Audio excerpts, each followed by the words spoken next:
تخيلوا أن طبيباً يقرر في لحظة يأس علاج إصابة دماغية قاتلة باستخدام مجرد ضوء. لماذا يعتبر العلماء أن نمط حياتنا المعاصر خلف الشاشات وتحت المصابيح الموفرة هو بمثابة مجاعة بيولوجية صامتة؟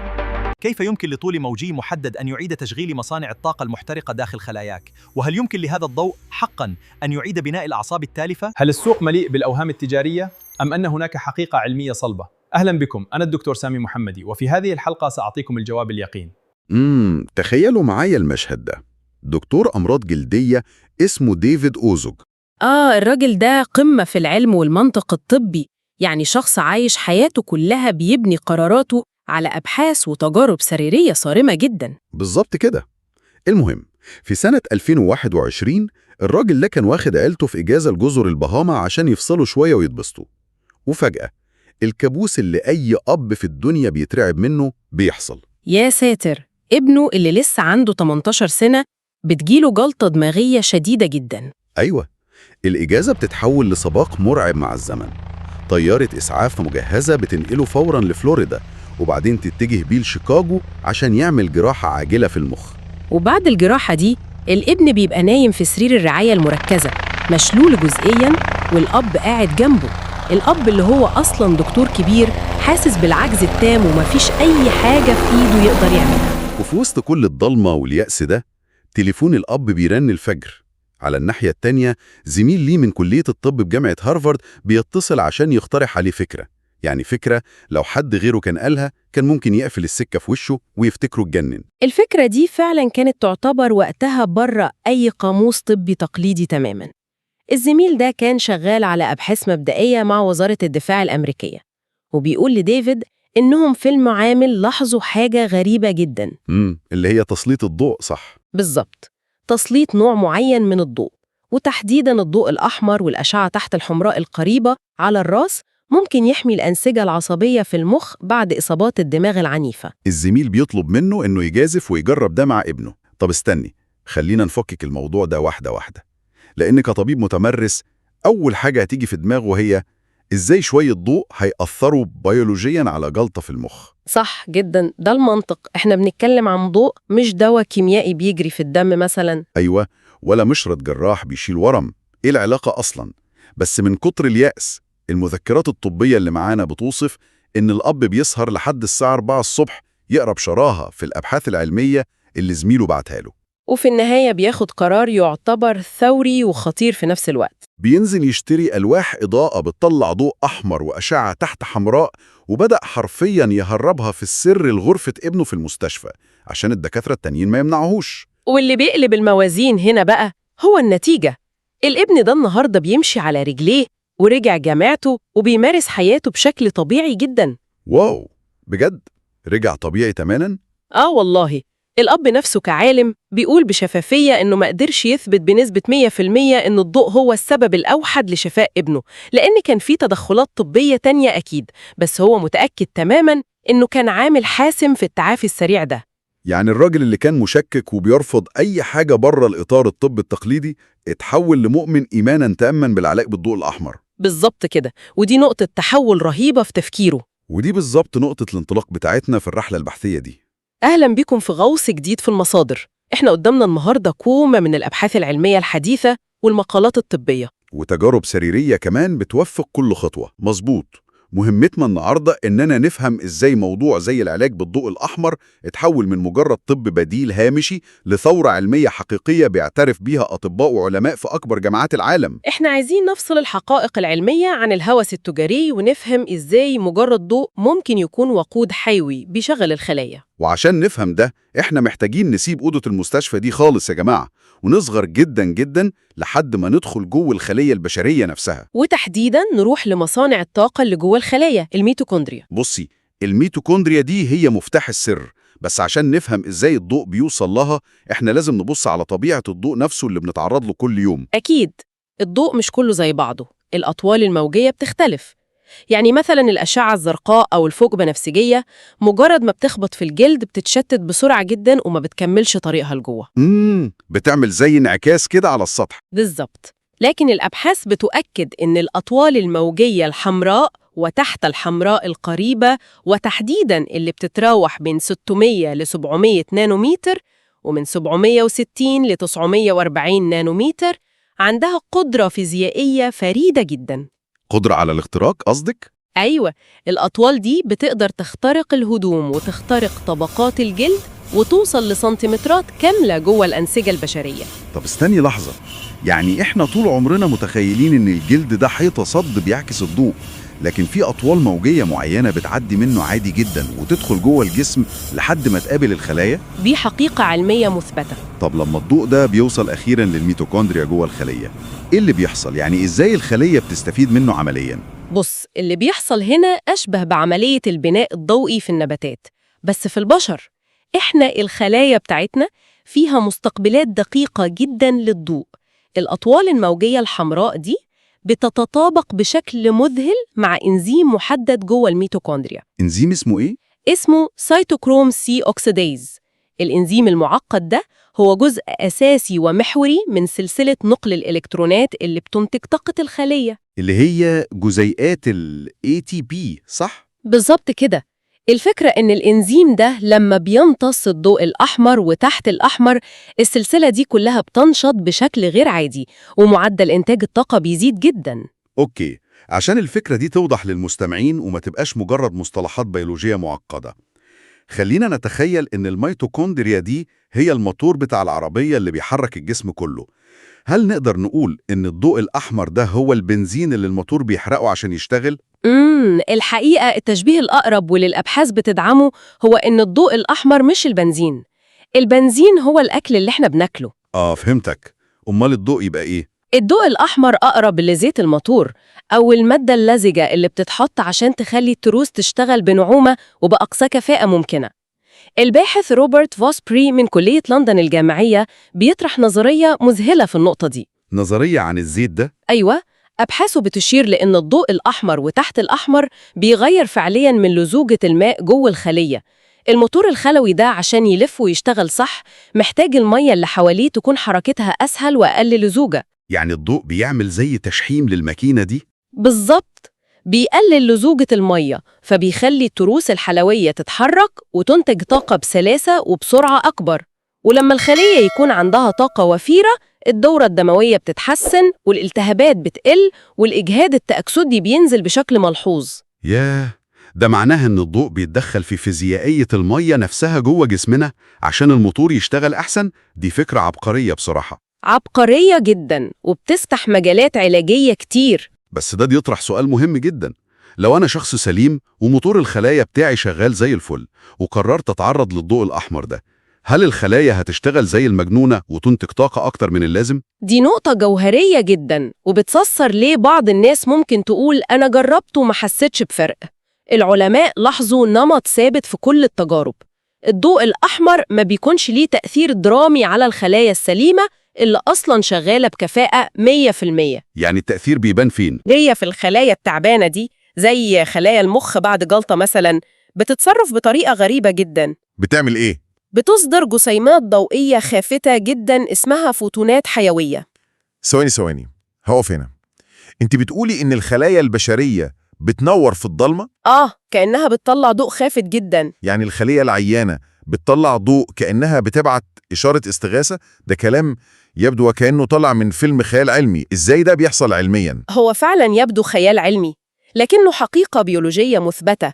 الخلايا التعبانة بتسرب كميات ضئيلة جداً من الطاقة على شكل فوتونات حيوية، ضوء خافت جداً أجهزة القياس الحساسة بتقدر ترصده.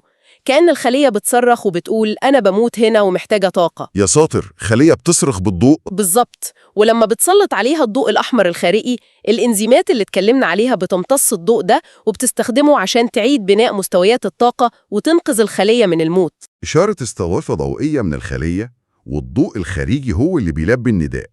ميكانيكا خفية مرعبة في دقتها. سبحان الله فعلاً. طب بصي، إذا كان ده بيحصل جوانا، يحلقوا شعر الفئران دي بالكامل ويسلطوا عليها الليزر، وفجأة لاحظوا حاجة ملهاش أي علاقة بهدف التجربة الأساسي. الفئران شعرها طلع تاني؟ أيوة، الفئران اللي تعرضت للضوء الأحمر شعرها نما ورجع أسرع بكتير جدا من الفئران التانية اللي في المجموعة الضابط. الصدفة دي كانت أول دليل ملموس على إن الضوء بيحفز نمو ونشاط الخلايا. فئران المجة دي قصة عظيمة والله، بس أنا فاكر من قرايتي للمصادر إن الموضوع فضل في الظل شوية لحد ما وكالة ناسا دخلت على الخط في التسعينيات، صح؟ إيه اللي جاب الفضاء للضوء الأحمر؟ ناسا كان عندها مشكلة مختلفة تماماً في التسعينيات، كانوا عايزين يزرعوا نباتات في الفضاء عشان يوفروا أكل لرواد الفضاء. منطقي، عشان الرحلات الطويلة. بالظبط، وكانوا بيستخدموا لمبات ليد حمراء لأنها موفرة جداً للطاقة وبتطلع الطول الموجي اللي النبات بيحتاجه للبناء الضوئي. طب وإيه اللي حصل لرواد الفضاء؟ الفضاء بيئة قاسية جداً والجروح هناك بتلتئم ببطء شديد.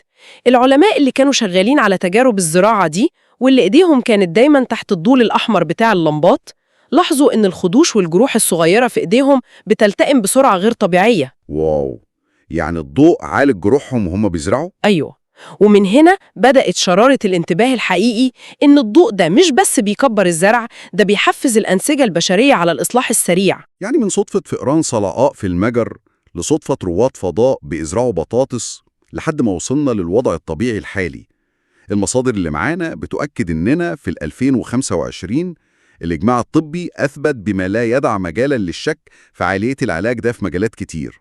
طبعاً ال FDA أو إدارة الغذاء والدواء الأمريكية وافقت رسمياً على استخدام أجهزة العلاج بالضوء لحاجات كتير، زي إيه؟ زي علاج القرح، الاعتلال العصبي المحيطي، وحتى تساقط الشعر اللي العلماء في المجر اكتشفوه بالصدفة. أنا قريت كمان إنهم وافقوا على جهاز لعلاج التنكس البقعي في العين، اللي هو مرض بيصيب شبكية العين ويفقد الناس بصرها مع التقدم في السن. مظبوط جداً. ومع كل الاعتمادات الرسمية دي لسه في إحباط كبير في الأوساط الطبية البحثية. ليه بس؟ مش العلاج معتمد وبيجيب نتيجة؟ بسبب عدم استغلال العلاج ده بالشكل الكافي. دكتور أوسوجو اللي اتكلمنا عنه في أول الرحلة بيعبر عن أسفه الشديد لده. عندنا مثال صارخ جداً، مرضى السرطان اللي بياخدوا علاج كيماوي غالباً بيعانوا من تقرحات فم مؤلمة جداً لدرجة إنها بتمنعهم من الأكل والشرب. دي بتبقى صعبة جداً وأحياناً بيضطروا يوقفوا الكيماوي بسببها. تخيل بقى إن الأبحاث أثبتت إن تسليط الضوء الأحمر بيعالج التقرحات دي بفعالية مذهلة وبتكلفة رخيصة جداً. طب ممتاز، بيستخدموه فين بقى؟ هنا الكارثة، العلاج ده بيستخدم في حوالي 10% بس من مراكز علاج السرطان. 10% بس؟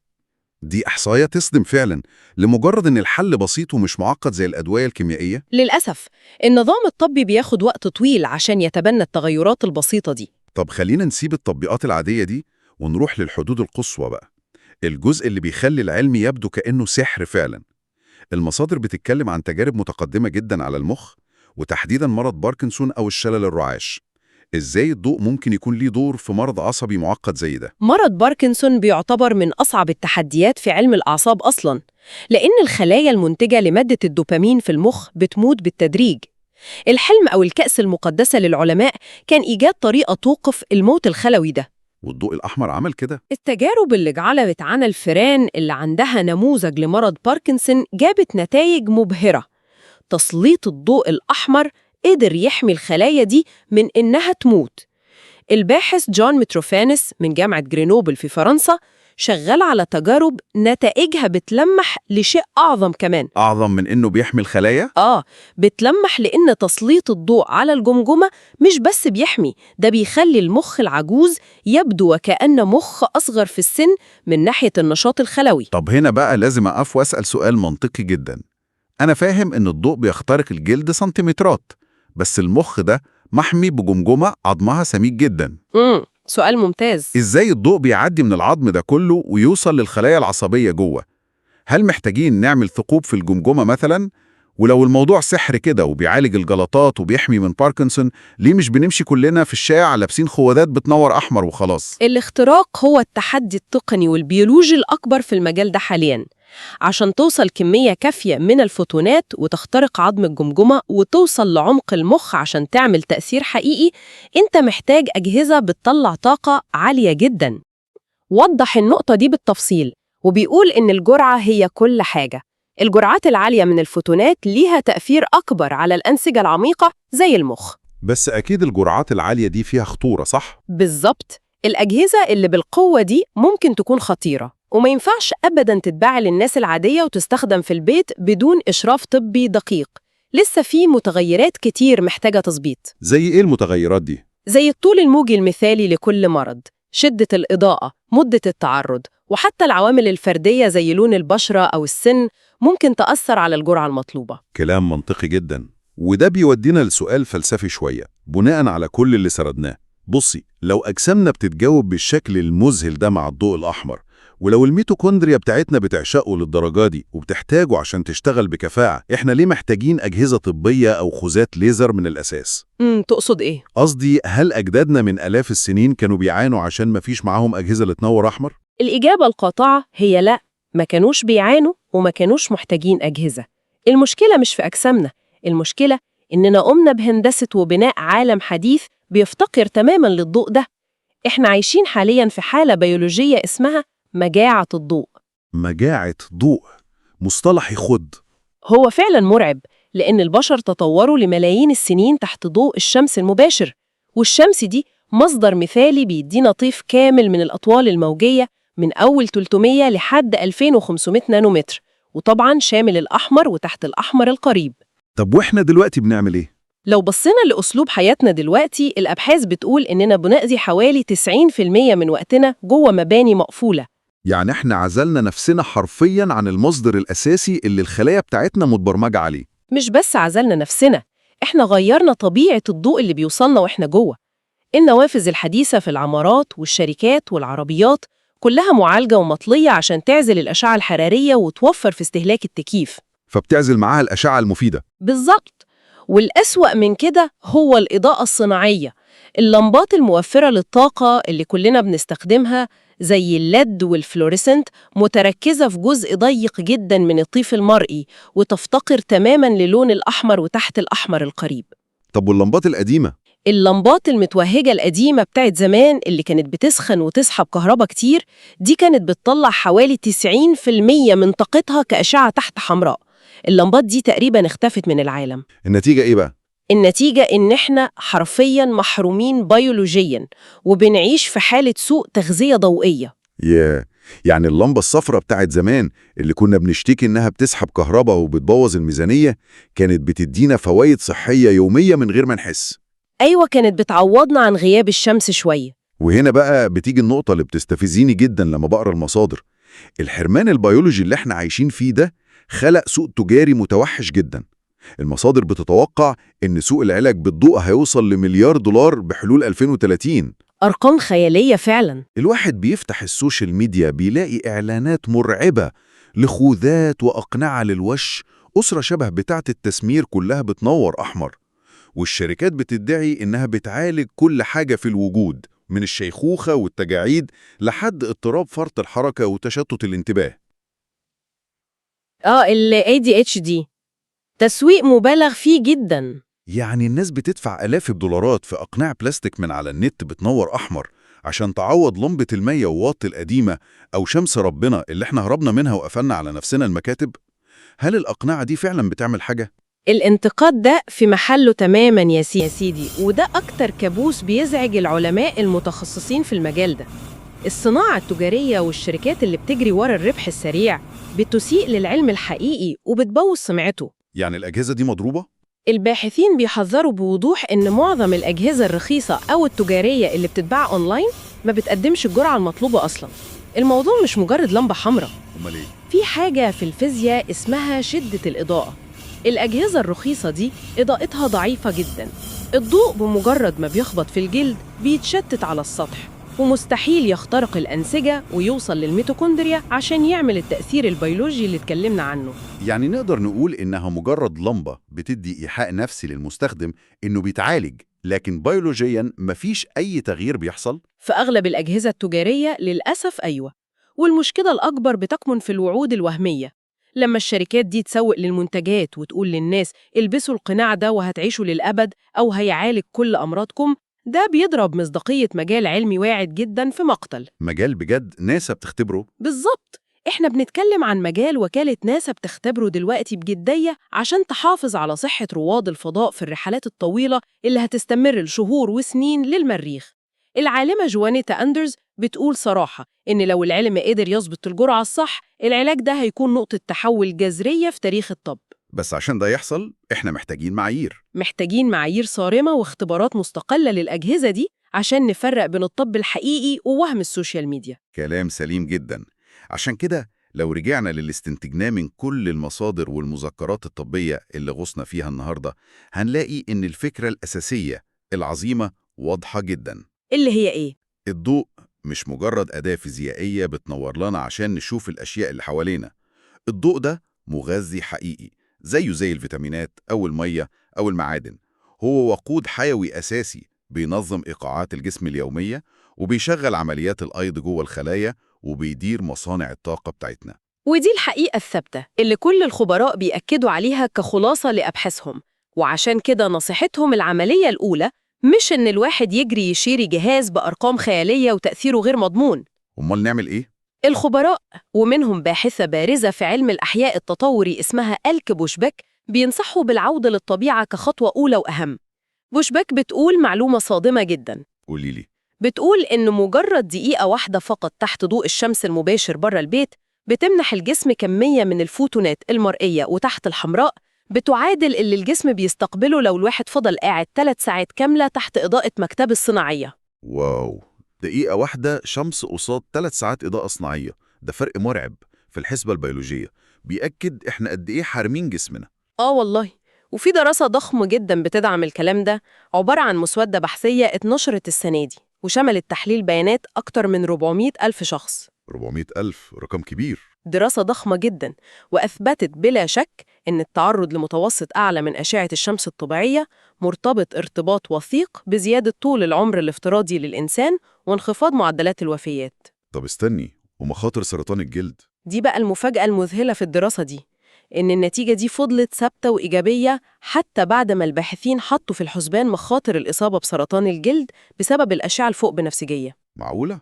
أيوة، يعني ببساطة فوائد الشمس الشاملة وتغذيتها العميقة للخلايا بتتفوق بمراحل على أضرارها لو اتعاملنا معاها باعتدال ومن غير حرق للجلد. الحقيقة إن كل المعلومات دي بتخلي الواحد يعيد حساباته في علاقته بالشمس والضوء، وده بيخلينا نقف في نهاية رحلتنا قدام فكرة ختامية غريبة وعميقة جدا. فكرة إيه؟ إحنا دايما كنا بنبص للجلد على إنه مجرد غلاف بيغطي اللحم وبيحمينا من البكتيريا، بس في عالم أعصاب اسمه جلين جيفري عمل تجربة وسعت المدارك دي تماما. عمل إيه العالم ده؟ الراجل ده اكتشف إن تسليط الضوء الأحمر على منطقة الظهر لمدة 15 دقيقة بس قدر يخفض مستويات السكر في الدم بشكل ملحوظ بعد الأكل. واو، على الظهر بس؟